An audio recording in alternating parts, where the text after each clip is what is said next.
Hi guys, welcome back to my channel. This is Jokes of Joksology, Biyahe ni Jokes, and this time for our tutorial is about music.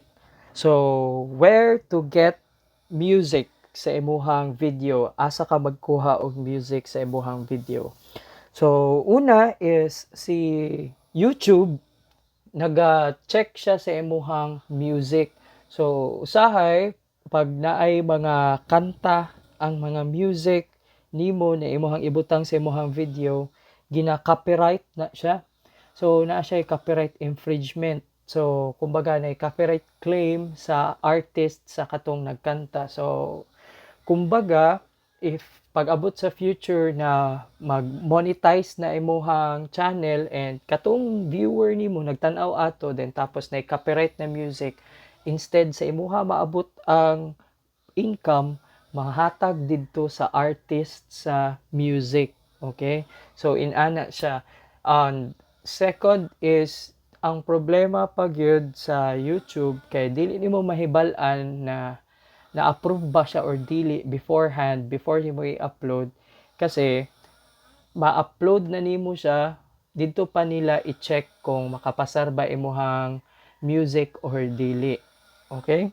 So dito pa ka maka-edit. So sayang kayo tong pagka-edit sa imuhang video beforehand kay wala ka kabalo. And to be safe, magamit na lang ka og music na instrumental or coming from sa ilahang library. So, una is, asa ka makakuha og music, una is sa imuhang phone. So, sa imuhang phone, naa na siya sariling music. So, for example, kanina video, imo siyang i-edit, naa siya music diri sa side. Yan, mo ni mga default music sa ibuhang phone. So, pwede ka makakita diari. But then, you have to observe na nakabutang free license sa uban ng mga music. So, meaning, pwede nimo siya magamit sa YouTube. But, ang uban na ginahatag sa imuhang phone is ang tag-iya na si Samsung. So, kung imo siyang gamiton, si Samsung gyapon ang makakwarta sa sa imuhang video. Okay? So, kailangan i-check lang nimo siya. Alright, so for example, kani pwede mo na siya i-click, imo na siyang ibutang dito sa video, then imo siyang i-save. So mo na siya ang gikan sa imong phone. Second is pwede mo mangita sa inyuhang YouTube Studio. So ang YouTube Studio is kani. So YouTube Studio application pud ni kung cellphone inyong gamiton, inyo lang i-install YouTube Studio. So kumbaga namoy internal na idea sa inyong channel, makita ninyo ang mga graphics, mga dashboards nila. Okay? So makita nimo na tanan per video or in general.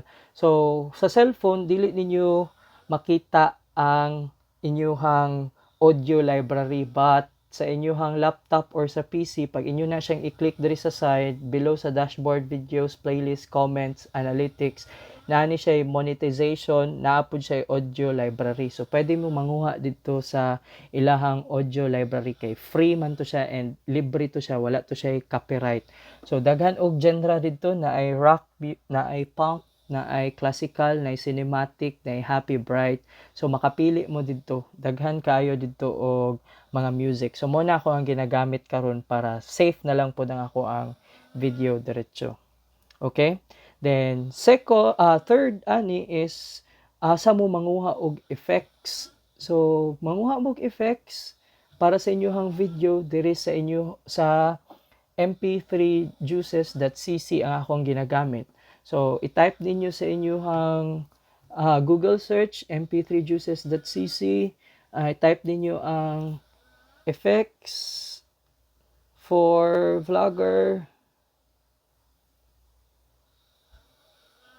Ayan, effects for vlogger, editing, manggawas na dira tanan video. So pwede mo makapili ana, i-download lang ninyo. Mas accessible kung sa PC inyo hangkuan kay para magamit ninyo. So na dira katong mga katawa na chipmunks, na po dira katong mga sumbag-sumbag o uban pa mga effects, pwede na siya magamit dito para sa inyohang video.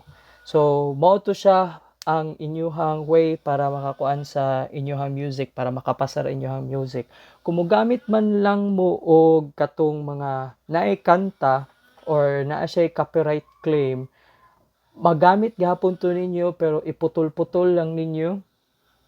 Possible siya kay usahay dawaton na YouTube na basta giputol-putol lang magamit ninyo siya, or pwede ninyo siya i-fast forward. So medyo kingkoy gamay ang music, pwede ninyo siya i-fast forward kung gamiton ninyo tong mga naay copyright claim. Pwede gihapon na siya sa YouTube.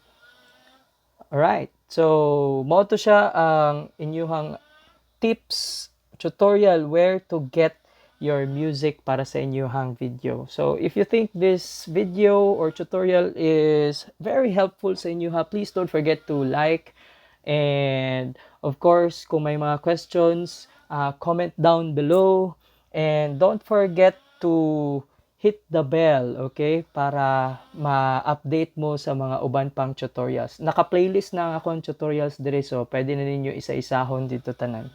Okay? So, daghang salamat guys, and of course, good luck sa ato ang YouTube journey.